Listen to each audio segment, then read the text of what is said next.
Greetings everyone, welcome back to Lebec's Effects. This is part 2 of Effect 20 called How Sin Causes Depression. Except this episode we look at how to cure depression by watching Tidus' own battle with it.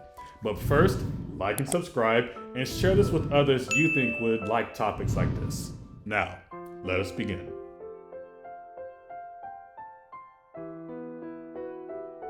Last time, we spoke on how the existence of sin translated into depression for Wakka and the people of Spira. We also touched on the loneliness Tidus felt and how this would cause depression. If you haven't watched it, please do. This video is supposed to be watched in tandem with part 1 because they were supposed to be one video, but it got too long. Anyway, now we're going to find the root of Tidus' depression that colors his interactions with everyone else.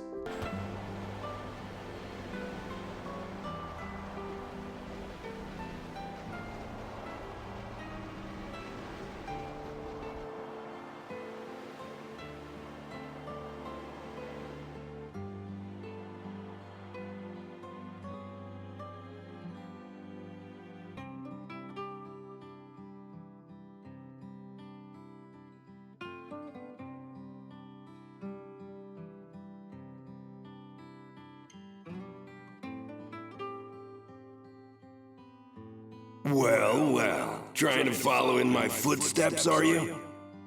I usually charge for lessons, you know. That shot is done like this.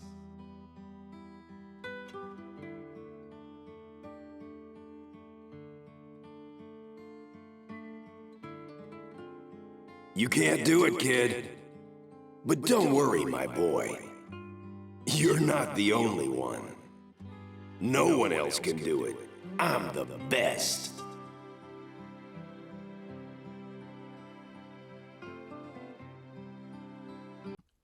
So, as you can read from this introduction thing here before we get into our minigame, Jek's words broke Tidus. Now is when we get into the explanation of the character arc. A character arc is the emotional or mental change a character makes throughout the story. It's a psychological need that either prevents the character from getting what he wants or something he'll have by getting the thing that he wants. An example, Aladdin wanted to marry Jasmine from the movie Aladdin, but the psychological change he had to make in order to get it was he had to be honest. As long as he was lying, he could not marry Jasmine, right? So that is an example of your psychological need being what prevents you from getting what you want. Now, an example of it being a result of getting what you want is Naruto. Naruto wanted recognition from his village. However, in order to get it, he needed to be Hokage. As long as he wasn't Hokage, he wasn't getting the psychological need of being recognized and validated. All right? So that is the explanation of character arc. Now, Tidus, he wants validation. Since he was a child, he was belittled by his father. You can tell by the story that this is an ongoing and touchy thing for him. Not because he hates his father, but he shows sadness when he says that Wakka, his friend, doesn't believe him at all. And now, the Luca goers and everyone else calls him an idiot. And one woman says he needs to, in effect, go back and read his Bible. For how dare he say that he is from Israel. So when you go back to Tidus' dream, you think that it's just a dream about him running away with Yuna because he has an sexual interest in Yuna. But it's actually more than that. Ecclesiastes chapter 34 verse 3. The vision of dreams is the resemblance of one thing to another, even as the likeness of a face to a face. Jek in this dream represents all the people who doubted Tidus. His fans who only really wanted to see Jek play. The goers, the priests of the temple, and even Wakka. Everyone who expressed doubt in him. But you see here Yuna and Riku. They say, "That's the spirit. You can do it." This isn't just to urge Tidus to tell his father he hated him. This was his mind showing him that he wanted validation, someone to cheer him on, someone to believe in him. Hebrews chapter 3, verse 13. But exhort one another daily, while it is called today, lest any of you be hardened through the deceitfulness of sin. Exhort means to encourage, meaning that's the spirit. You can do it. I have faith in you. And as Tidus gets to hear someone tell him you can for so long, he develops into a person who believes it. Because what you believe about yourself is the accumulation of what those around you say about you. When Tidus first met Riku, everyone else thought he was a fiend, but she believed he was human and could be helpful. When he first met Yuna, she wanted to talk about Zanarkand. She believed he was telling the truth. They represented people who believed in him. That is why That moment when Wakka told me I had talent in battle, I think that was when I started seriously considering becoming a guardian. Now, some of you have played this game. You understand that Jex did this to toughen Tidus up because he wanted Tidus to be a strong blitz player, right?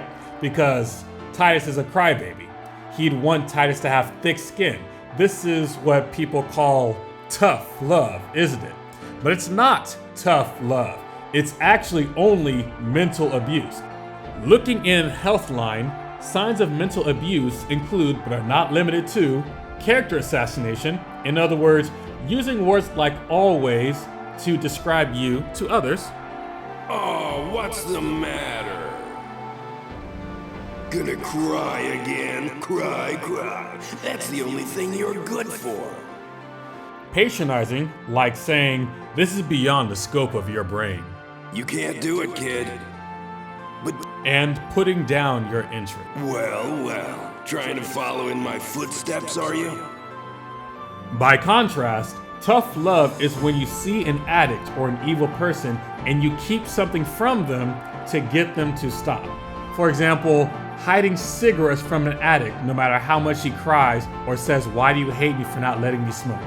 Or refusing to call a parent who only lies to you or insults you until they are respectful of your emotions. But what Jex did, all it caused was Tidus to hate his father. And we know that hating your father is a sin, yes? So what does the Bible say about causing your children to sin? And ye fathers, provoke not your children to wrath, but bring them up in the nurture and admonition of the Lord. Now, provoke means to stimulate a strong emotion, especially by arousing anger, such as what Jex has been doing. And the wrath is the wrath of God, meaning doing something that would cause God to punish you. So the scripture says that Jex was not supposed to treat Tidus this way because all it would do is create feelings of anger that would cause Tidus to fall into the wrath of God. For example, getting kicked out of Zanarkand. Now, also, Tidus was not able to perform the Jex shot because of the memories of his father's mental abuse. When you do this to your children or even your friends, you cause mental barriers that distract them from accomplishing great things.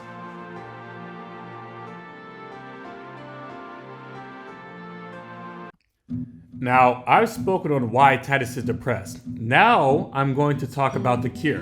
One way to cure depression is represented by this scene. Ecclesiasticus chapter 30, verse 23. Love thine own soul, and comfort thy heart. Remove sorrow far from thee, for sorrow hath killed many, and there is no profit therein. Literally, this scene is about destroying all the words his father said to him growing up, to forget everything. Now, just imagine though. Imagine if Jex told Tidus when he cried, "Stand up, like you're strong, you're my son, I know you can do better." Or when he failed, "It's alright, get up, like we never stop until we succeed." Or, "Today, I'm the best, but one day I'll be dead and gone. And then you'll be the best. I know you can do it, son." Like, you think I can do it, Dad? Think, ha! You're my son. You can do whatever it is you put your mind to. Or to say in front of others, "Hey everybody, this is my son. He may look like a runt now, but just you watch. One day he's gonna dominate the spirit pool, just like his old man." And it wouldn't be pushing his own dreams onto Tidus. Because you know that's what Tidus wanted. That's why he practiced on his own. It was so obvious that Jack noted it. And some of you smile just to hear me pretend to be Jack complimenting Tidus. It wasn't even directed at you, but good words warmed your soul. Now imagine if Tidus heard that himself. He'd have skin so thick that no one could call him a failure. He would push through anything. Because when your father says you're the best, no one else's words matter.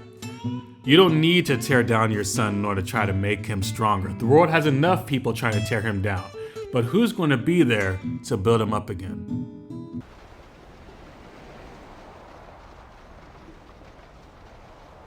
No one else can do it. No one else. You can't do it. You can't do it, kid. No one else can do it. The best. You're out of your league. No one else. The best. No one else. You can't do it, kid.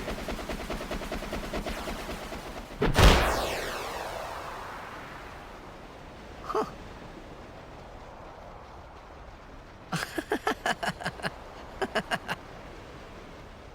The best? Yeah, right. Huh? Whoa! What's that called? Doesn't have a name. Anyone can do it if they try. Show us one more time, yeah?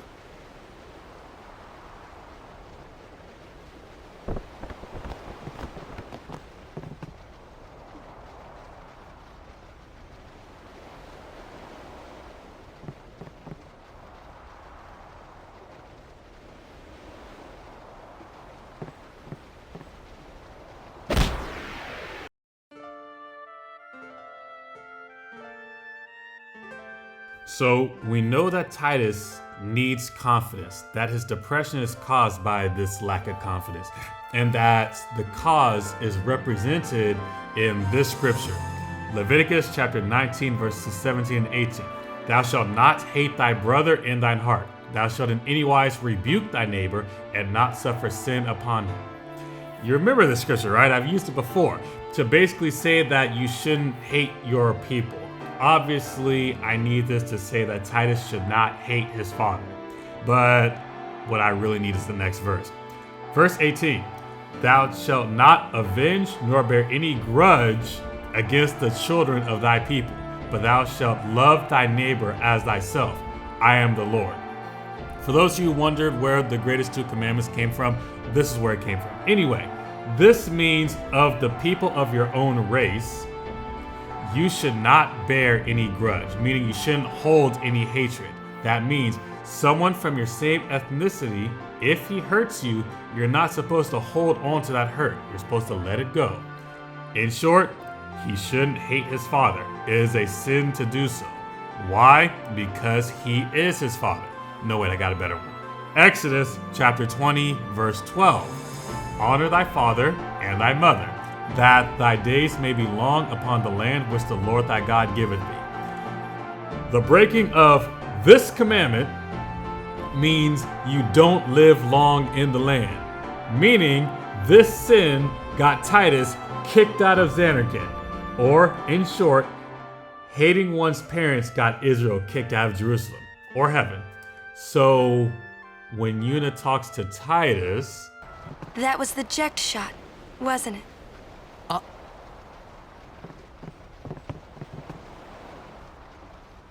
How do you know that? Sir Jack showed it to me when I was a child. He called it the Sublimely Magnificent Eject Shot Mark III. Huh. Stupid name, huh? You know what? There is no Mark I or Mark II, you know? My old man said the name Mark III was just something to hook the crowd. He said they'd come back every night expecting to see Mark I and Mark II. And they really did come back. I used to get so mad.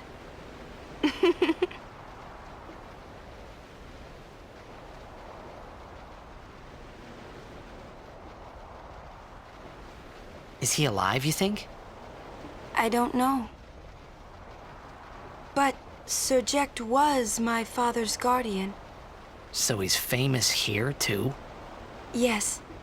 So if anything happened to him, I should think word would get around fast. Uh-huh.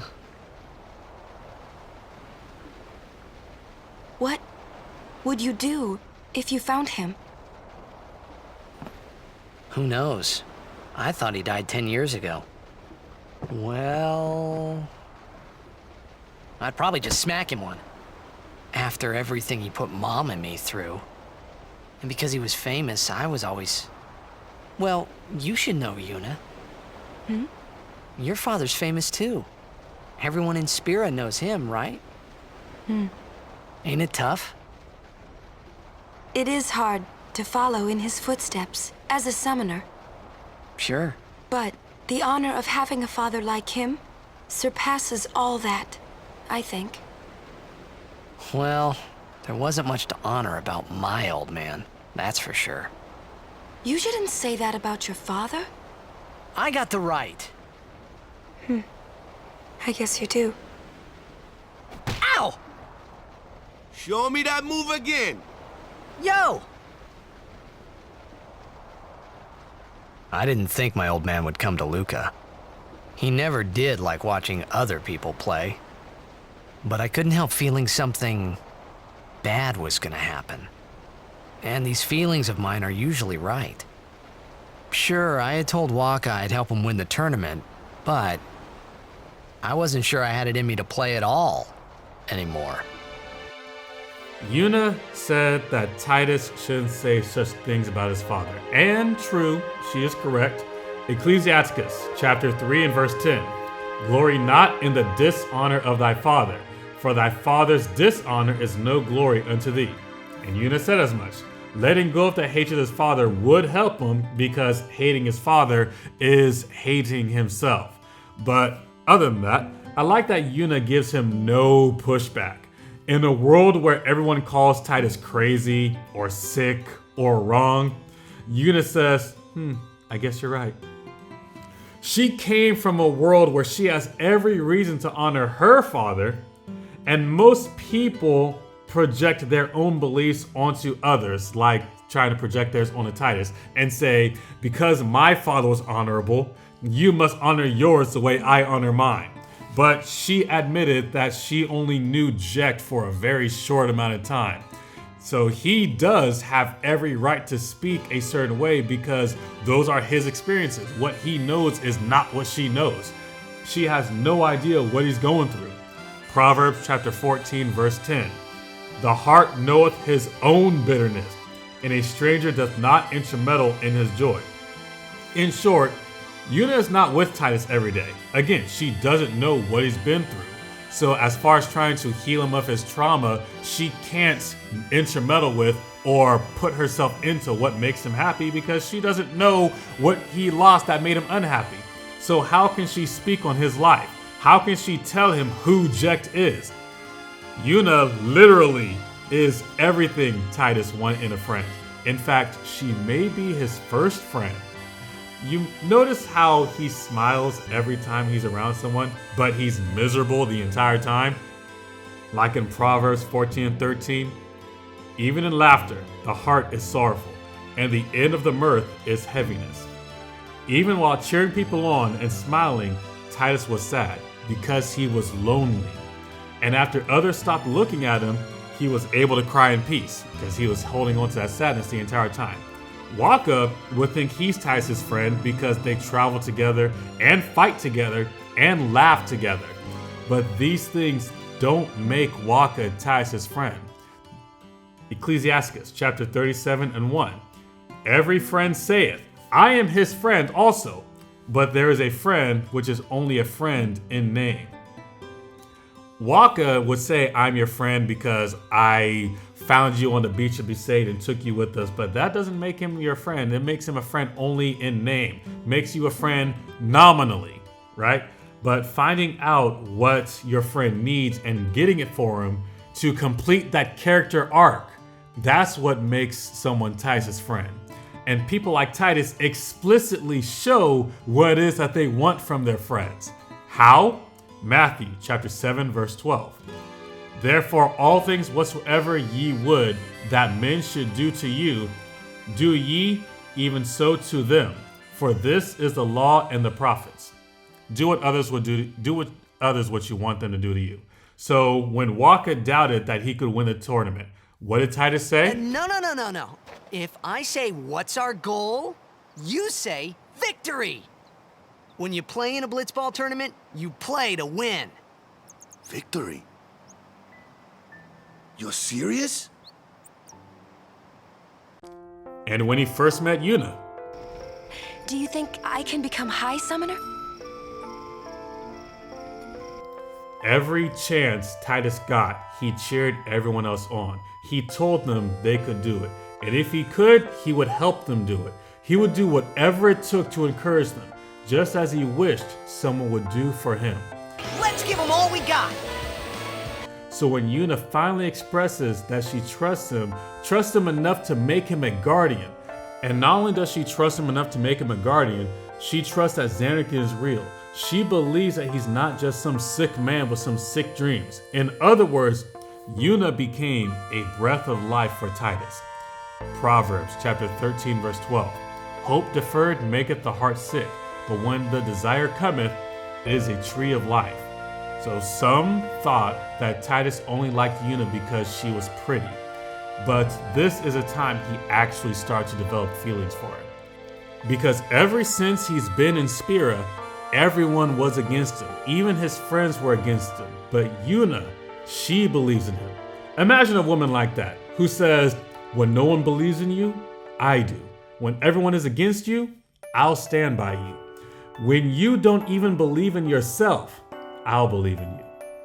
Any man would compass land and sea to face armies and dragons to amass wealth and treasure for a woman like that. A woman who comforts you in your sadness. That is a girl worth fighting for. This is the book of Proverbs, chapter 31 and verse 10. Who can find a virtuous woman? For her price is far above rubies. The heart of her husband doth safely trust in her, so that he shall have no need of spoil. She shall do him good and not evil all the days of her life. So, the moral of the story is, if you want your child or friend to be strong and not depressed, don't be just another person who presses them down. If you are depressed, let the hurtful memories go. If you cannot let it go, find some friends who can give you the thing your life has been missing all this time. If your current friends can't do that, find new friends until you can get a real friend who can. And if your friend is depressed, find out what is missing in that person's life that's making him feel empty, and be that for him so he can feel strong. And remember to exhort one another daily. But that's enough of that sappy stuff. So moving on, I have an entire playlist of videos so you can catch up. All the Final Fantasy X videos I've done so far. And I'll put that playlist at the end of this video. And I add a new video to it every Friday at the same time. Also, please leave a comment about what you think about my video or any questions you have about the Bible, because that'll give me content to talk about throughout this game while we're still in the beginning. Now let's go on and check out Luca and Blitzball next time on Lamech's Effect.